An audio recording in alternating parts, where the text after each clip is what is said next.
ಎಲ್ರಿಗೂ ನಮಸ್ಕಾರ. ನಮ್ಮ ಶನಿವಾರದ ವ್ಲಾಗಿಗೆ ಎಲ್ರಿಗೂ ಸ್ವಾಗತ. ಪ್ರತಿದಿನ ಬೆಳಗ್ಗೆ ಎದ್ದ ತಕ್ಷಣ ನಮ್ಮ ಮನೇಲಿ ನಾವೆಲ್ಲರೂ ಒಂದೊಂದು ಲೋಟ ಬಿಸಿನೀರು ಕುಡಿತೀವಿ. ಹಾಗೆ ತನ್ಮಯ್ಗೂ ಕೂಡ ಕೊಡ್ತೀನಿ. ನೋಡಿ ಅವಳು ಹೇಗೆ ತುಂಟಾಟ ಮಾಡಿಕೊಂಡು ತರಲೆ ಮಾಡ್ಕೊಂಡು ಕುಡಿತಿದ್ದಾಳೆ. ನೀರು ಕುಡಿಯೋದ್ರಲ್ಲೂ ತರಲೆ. ಡೈಲಿ ಬೆಳಿಗ್ಗೆ ಯಾಕೆ ಬಿಸಿನೀರು ಕುಡಿಯೋದು? ಓಕೆ. ನೀರು ಕುಡ್ದಾದ್ಮೇಲೆ ಏನೋ ತರಲೆ ಮಾಡಿದ್ಲು ಅಂತ ಕಾರ್ತಿಕ್ ಅವಳನ್ನು ಹೊರಗೆ ಕರ್ಕೊಂಡು ಹೋಗೋದಿಲ್ಲ ಅಂತ ಹೇಳಿದರು. ಅಷ್ಟಕ್ಕೆ ಎಷ್ಟು ಡವ್ ಮಾಡ್ಕೊಂಡು ಅಳ್ತಾ ಇದ್ದಾಳೆ ನೋಡಿ. ಹೋಗಲ್ವಾ ಪಪ್ಪನ ಜೊತೆಗೆ? ಅವಳು ಅಳಬೇಕಾದ್ರೆ ಯಾರು ಅಳಿಸಿರ್ತಾರೋ ಅವರೇ ಬಂದು ಸಮಾಧಾನ ಮಾಡೋವರೆಗೂ ಸುಮ್ಮನೆ ನಾಟಕಕ್ಕಾದರೂ ಅಳ್ತಾನೆ ಇರ್ತಾಳೆ. ಇತ್ತೀಚಿಗಂತೂ ಕಣ್ಣಲ್ಲಿ ನೀರು ಬರೋ ಥರ ಅಳ್ತಿರ್ತಾಳೆ. ಇದೆಲ್ಲ ಆದಮೇಲೆ ಕಾರ್ತಿಕ್ ಅವರೇ ಹೋಗಿ ಅವಳಿಗೆ ಕನ್ವಿನ್ಸ್ ಮಾಡಿ ಸಮಾಧಾನ ಮಾಡಿ ತಲೆ ಬಾಚ್ಕೊಂಡು ರೆಡಿ ಮಾಡಿಕೊಂಡು ಹೊರಗೆ ಕರ್ಕೊಂಡು ಹೋದರು. ಗುಂಡು ಗುಂಡು ಎಲ್ಲಿ ಹೋಗ್ತಿದೀಯಾ?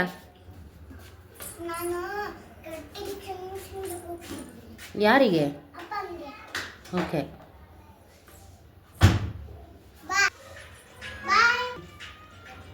ಬಾಯ್. ಹೊರಗೆ ಹೋಗೋದು ಅಂದ್ರೇ ತನಗೆ ತುಂಬ ಖುಷಿ. ನೋಡಿ ನನಗೆ ಹೆಂಗೆ ಬಾಯ್ ಅಂತ ಹೇಳಿ ಗಾಡಿಯೆಲ್ಲ ಅವಳೇ ಒಬ್ಬಳೇ ಹತ್ಕೊಂಡು ಖುಷಿಯಾಗಿ ಹೋದ್ಲು. ರಿಟರ್ನ್ ಬರುವಾಗ ಜೋರಾಗಿ ಬಾಗಿಲು ತಟ್ತಾಯಿದ್ಲು, ತೆಗಿ ಬಾಗಿಲು ಅಂತೆಲ್ಲ ಹೇಳ್ತಾಯಿದ್ಲು.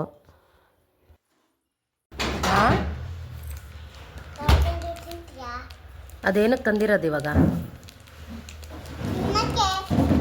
ಏನಕ್ಕೆ ಹಾಕೊಂಡು ತಿನ್ಬೇಕು ಅದನ್ನು? ಮಂಡಕ್ಕಿಗೆ ಹಾಕೊಂಡು ತಿಂತಾರ? ಏನಕ್ಕೆ ಹಾಕೊಂಡು ತಿನ್ನೋದು?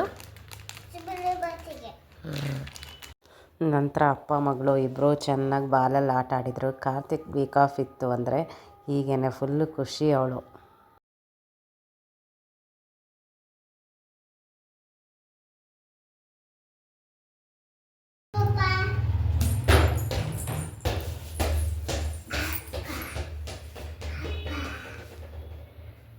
ಅವರಿಬ್ಬರು ಆಟ ಮುಗಿಸೋದ್ರೊಳಗೆ ನಾನು ಟಿಫನ್ ರೆಡಿ ಮಾಡಿದ್ದೆ. ಲೆಫ್ಟ್ ಓವರ್ ರೈಸಲ್ಲಿ ಬಿಸಿಬೇಳೆಭಾತ್ ಮಾಡಿದ್ದೀನಿ. ಇದು ಹೇಗೆ ಮಾಡೋದು ಅಂತ ರೆಸಿಪಿನ ಕೂಡ ನಾನು ಅಪ್ಲೋಡ್ ಮಾಡಿರ್ತೀನಿ. ಡಿಸ್ಕ್ರಿಪ್ಷನ್ ಬಾಕ್ಸಲ್ಲಿ ಲಿಂಕನ್ನು ಕೂಡ ಹಾಕಿರ್ತೇನೆ, ಯು ಕ್ಯಾನ್ ಚೆಕ್.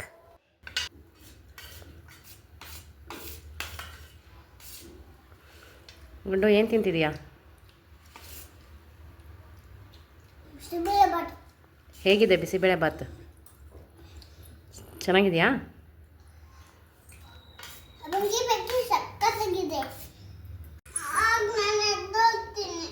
ಏನು ಮಾಡ್ಬೇಕು ಇವಾಗ? ಏಕೆ?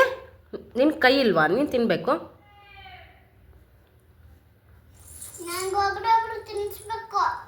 ಏಕೆ? ನೀನು ದೊಡ್ಡಳಾಗಿದೆಯಲ್ಲ, ತಿನ್ಬೇಕು ತಾನೆ.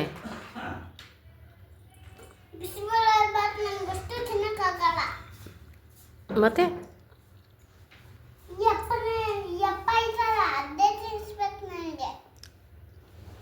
ಪಪ್ಪ ತಿನ್ಸಲ್ಲ. ನಾನು ಯಾಕೆ ತಿನ್ನಿಸ್ಬೇಕು?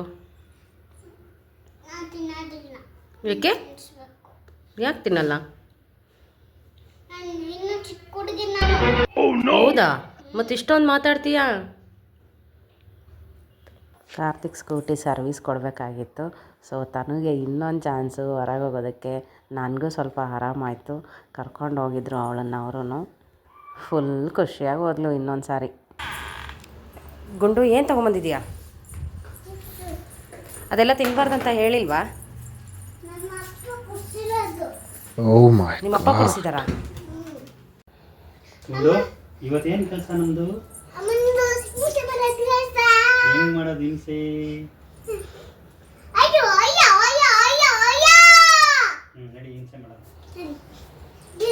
ನೋಡಿ ಇವಳು ತರಲೇನ ಇವಳು ಅವತಾರ ನೋಡಿ. ಡೈಲಿ ಹೀಗೇನೆ ಏನಾದರೂ ಒಂದು ಇರುತ್ತೆ ಅವತಾರಗಳು. ಎಲ್ಲಿ ಹೋಗ್ತಾ ಇದ್ದೀರಾ ಗಾಡಿ ತಗೊಂಡು? ಹಾಂ, ಯಾರನ್ನ? ಎಲ್ಲಿದೆ ಪಾಪು? ಯಾವ ಪಾಪನ ಕಾಪಾಡಕ್ಕೆ ಹೋಗ್ತಿದ್ಯಾ? ಫೋನಲ್ಲಿರೋ ಪಾಪನ ಕಾಪಾಡಕ್ಕೆ ಹೋಗ್ತಾ ಇದೆಯಾ? ಓಕೆ ಬಾಯ್, ಒಳ್ಳೇದಾಗಲಿ. ತನು ಇದ್ದರೆ ಹೊತ್ತೋಗೋದೇ ಗೊತ್ತಾಗೋದಿಲ್ಲ. ಇಷ್ಟೆಲ್ಲ ಆ್ಯಕ್ಟಿವಿಟೀಸ್ ಆಗೋದ್ರೊಳಗೆ ಮಧ್ಯಾಹ್ನ ಆಗೇ ಬಿಡ್ತು. ಮಧ್ಯಾಹ್ನದ ಊಟಕ್ಕೆ ಮಜ್ಜಿಗೆ ಹುಳಿ ಮತ್ತು ರೈಸ್ ಮಾಡಿದ್ದೆ. ಈಸಿಯಾಗಿ ಮಜ್ಜಿಗೆ ಮಾಡಿಕೊಂಡು ಮಜ್ಜಿಗೆ ಹುಳಿನ ಹೇಗೆ ಮಾಡೋದು ಅಂತ ರೆಸಿಪಿನ ನಾನು ಅಪ್ಲೋಡ್ ಮಾಡಿರ್ತೀನಿ. ಅದರ ಲಿಂಕನ್ನು ಡಿಸ್ಕ್ರಿಪ್ಷನ್ ಬಾಕ್ಸಲ್ಲಿ ಕೂಡ ಹಾಕಿರ್ತೀನಿ, ನೀವು ಹೋಗಿ ಚೆಕ್ ಮಾಡ್ಕೊಳ್ಳಿ. ತಾನು ಊಟ ಮಾಡೋದಕ್ಕೆ ಹಠ ಮಾಡ್ತಾಯಿದ್ಲು, ನನಗೆ ಊಟನೇ ಬೇಡ, ನಾನು ಬಿಳಿ ಅನ್ನ ಅಷ್ಟೇ ತಿಂತೀನಿ ಅಂತೆಲ್ಲ. ಸೊ ಅವಳಿಗೆ ತುಪ್ಪ ಹಾಕಿ ಚಟ್ನಿ ಪುಡಿ ಹಾಕಿ ಅನ್ನ ಹಾಕಿ ಕಲಿಸ್ಕೊಟ್ಟೆ. ಅವ್ರ ಪಪ್ಪನೂ ಸ್ವಲ್ಪ ತುಪ್ಪ ಚಟ್ನಿ ಪುಡಿ ಅನ್ನ ಹಾಕ್ಕೊಂಡು ತಿಂದರು. ಸೊ ಅವರನ್ನು ನೋಡಿ ಇವಳು ಅದನ್ನೇ ತಿಂತಾಯಿದ್ಲು. ಚಟ್ನಿ ಪುಡಿ ರೆಸಿಪಿಯನ್ನು ಫ್ಯೂಚರಲ್ಲಿ ಅಪ್ಲೋಡ್ ಮಾಡ್ತೀನಿ.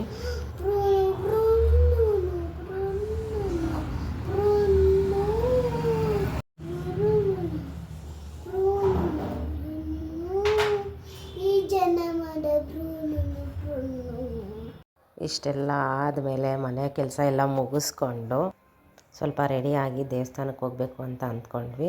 ಹಾಗೆ ರೆಡಿಯಾಗಿದ್ವಲ್ಲ ಅಂತ ಇಂಟ್ರೊಡಕ್ಷನ್ ವೀಡಿಯೋನ ಇವತ್ತೇ ಶೂಟ್ ಮಾಡೋಣ ಅಂತ ಮಾಡಿದ್ವಿ. ವಿಡಿಯೋ ಶೂಟೆಲ್ಲ ಚೆನ್ನಾಗಾಯಿತು. ಆ್ಯಕ್ಚುಲಿ ನಾನು ಮಧ್ಯಾಹ್ನನೇ ಮಾಡ್ಕೋಬೇಕು ಅಂತ ಅಂದ್ಕೊಂಡಿದ್ದೆ, ಆದರೆ ಟೈಮ್ ಆಗಲೇ ಇಲ್ಲ. ಸೊ ಸಂಜೆ ಮಾಡಿದೆ. ಸ್ವಲ್ಪ ಪರವಾಗಿಲ್ಲ, ಕ್ಲಾರಿಟಿ ಸ್ವಲ್ಪ ಕಡಿಮೆ ಆಯಿತು ವೀಡಿಯೋದು. ರೆಸ್ಪಾನ್ಸ್ ತುಂಬ ಚೆನ್ನಾಗಿ ಬಂದಿದೆ ಇಂಟ್ರೊಡಕ್ಷನ್ ವೀಡಿಯೋಗೆ. Thanks for everyone. Introduction video ಮಾಡಬೇಕಾದ್ರೆ ತಾನು ಕೂಡ ತುಂಬ ಎಂಜಾಯ್ ಮಾಡ್ತಾಯಿದ್ಲು. ಆನಂತರ 3 ಜನನೂ ಇಲ್ಲೇ ಆಂಜನೇಯನ ದೇವಸ್ಥಾನ ಇದೆ ನಮ್ಮ ಮನೆ ಹತ್ರ, ಆ ದೇವಸ್ಥಾನಕ್ಕೆ ಹೋಗಿದ್ವಿ. ಅಲ್ಲಿ ದೇವಸ್ಥಾನದಲ್ಲಿ ದೇವರಿಗೆ ನಮಸ್ಕಾರ ಮಾಡಿಕೊಂಡು ಪಪ್ಪನ ಜೊತೆಗೆ ಹಳ್ಳಿಕಟ್ಟೆ ಸುತ್ತಕೊಂಡು ತಾನು ಅಂತೂ ಫುಲ್ ಎಂಜಾಯ್ ಮಾಡ್ತಿದ್ಲು. ವೆಂಕಟೇಶ್ವರನ ಟೆಂಪಲಿಗೆ ಕೂಡ ಹೋಗಿದ್ವಿ. ಅಲ್ಲಿ ಗೋವಿಂದ ಗೋವಿಂದ ಅಂತ ಹೇಳುವಾಗ ಇವಳು ಜೋರಾಗಿ ಗೋವಿಂದ ಅಂತ ಹೇಳಿದ್ಲು. ಇವಳು ಗೋವಿಂದ ಅಂದಮೇಲೆ ಎಲ್ಲರೂ ಮತ್ತೆ ಗೋವಿಂದ ಗೋವಿಂದ ಅಂತ ಕೂಗೋಕ್ಕೆ ಸ್ಟಾರ್ಟ್ ಮಾಡಿದರು. ನನ್ನನ್ನು ನೋಡಿ ನಗ್ತಾ ಇದ್ಲು ಖುಷೀಲಿ. ಇವಳು ಸ್ವೀಟ್ ಅಂದ್ರೇ ಇವಳಿಗೆ ಇಷ್ಟ ಆಗಲ್ಲ, ಆದರೂ ಪ್ರಸಾದ ನಾನು ತಿಂತೀನಿ ಅಂತ ಇಸ್ಕೊಂಡಿದ್ಲು. ಬಟ್ ಕೊನೆಗೂ ತಿನ್ನಲಿಲ್ಲ. ಮನೆಗೆ ರಿಟರ್ನ್ ಬರುವಾಗ ಆ ಬಲೂನ್ ಬೇಕೇ ಬೇಕು ಅಂತ ಹಠ ಮಾಡಿ ಕೊಡಿಸ್ಕೊಂಡು ಬಂದಿದ್ದಾಳೆ. ಬಟ್ ಅದು ನೋಡಿ ಎಲ್ಲ ಹಾಕಿದ್ದಾಳೆ, ಏನು ಮಾಡ್ತಾ ಇದ್ದಾಳೆ ಅಂತ. ಇದು ಇವತ್ತಿನ ನಮ್ಮ ದಿನಚರಿ, ಶನಿವಾರದ ವ್ಲಾಗು. ನಾವು ವ್ಲಾಗನ್ನು ಸ್ಟಾರ್ಟ್ ಮಾಡಿದ್ದು ಲೇಟ್ ಆಗಿದ್ದರಿಂದ ಅಪ್ಲೋಡ್ ಮಾಡೋದು ಕೂಡ ಲೇಟ್ ಆಗ್ತಾಯಿದೆ. ಸಂಡೇ ವ್ಲಾಗ್ ಒಂದು ಅಪ್ಲೋಡ್ ಮಾಡಿ ಆದಮೇಲೆ ಇನ್ನು ಮುಂದೆ ರೆಗ್ಯುಲರ್ ಆಗಿ ನಾವು ಡೇ ಟು ಡೇ ವ್ಲಾಗ್ಗಳನ್ನು ಇಮ್ಮಿಡಿಯೇಟಾಗಿ ನೆಕ್ಸ್ಟ್ ಡೇನೇ ನಾನು ಅಪ್ಲೋಡ್ ಮಾಡೋಕ್ಕೆ ಟ್ರೈ ಮಾಡ್ತೀನಿ. ವ್ಲಾಗಲ್ಲಿ ನಾನು ಎಲ್ಲ ರೆಸಿಪೀಸನ್ನು ಅಪ್ಲೋಡ್ ಮಾಡೋದಿಲ್ಲ. ಯಾಕೆ ಅಂದರೆ ಈ ವ್ಲಾಗಲ್ಲಿ ನಾನು ರೆಸಿಪೀಸನ್ನು ಹಾಕಿದರೆ ನಿಮಗೆ ನೋಡೋದ್ರಿಗೆ ಸ್ವಲ್ಪ ಕಷ್ಟ ಆಗುತ್ತೆ. ಸೊ ಸಪ್ರೇಟಾಗಿ ರೆಸಿಪೀಸ್ನ ಅಪ್ಲೋಡ್ ಮಾಡೋದ್ರಿಂದ ಸಪ್ರೇಟ್ ಪ್ಲೇ ಲಿಸ್ಟಲ್ಲಿ ಕೂಡ ಸಿಗುತ್ತೆ. ಈಸಿಯಾಗಿ ನೀವು ಯಾವುದೇ ರೆಸಿಪಿನೇ ಆಗಲಿ ಈಸಿಯಾಗಿ ಸರ್ಚ್ ಮಾಡ್ಕೋಬೋದು, ಚೆನ್ನಾಗಿ ನೋಡಿಕೊಂಡು ಮಾಡ್ಕೋಬಹುದು. ಮಕ್ಕಳಿರೋ ಮನೇಲಿ ಟೈಮ್ ಹೇಗೆ ಹೋಗುತ್ತೆ ಅಂತಲೇ ಗೊತ್ತಾಗಲ್ಲ. ಮುಂಚೆನೇ ಟೈಮ್ ಹೋಗ್ತಿದ್ದಿದ್ದು ಗೊತ್ತಾಗ್ತಾ ಇರಲಿಲ್ಲ. ಇವಾಗಂತೂ 24 hours ಕಡಿಮೆ ಅಂತ ಫೀಲ್ ಆಗ್ತಾಯಿದೆ. ನಮ್ಮ ಈ ಶ್ರಮಕ್ಕೆ ಪ್ರತಿಫಲ ಸಿಗೋದು ನೀವೆಲ್ಲ ನಮಗೆ ಸಪೋರ್ಟ್ ಮಾಡಿ ನಮ್ಮ ಚಾನಲನ್ನು ಸಬ್ಸ್ಕ್ರೈಬ್ ಮಾಡಿದಾಗ ನಮ್ಮ ವೀಡಿಯೋಸನ್ನು ಕಂಪ್ಲೀಟಾಗಿ ನೋಡಿ, ಲೈಕ್ ಮಾಡಿ, ಶೇರ್ ಮಾಡಿ, ಕಮೆಂಟ್ ಮಾಡಿದಾಗ. ಸೊ ದಯವಿಟ್ಟು ಎಲ್ಲರೂ ಲೈಕ್, ಶೇರ್, ಕಮೆಂಟ್ ಮಾಡಿ ನಮ್ಮ ಚಾನಲನ್ನು ಸಬ್ಸ್ಕ್ರೈಬ್ ಮಾಡಿ.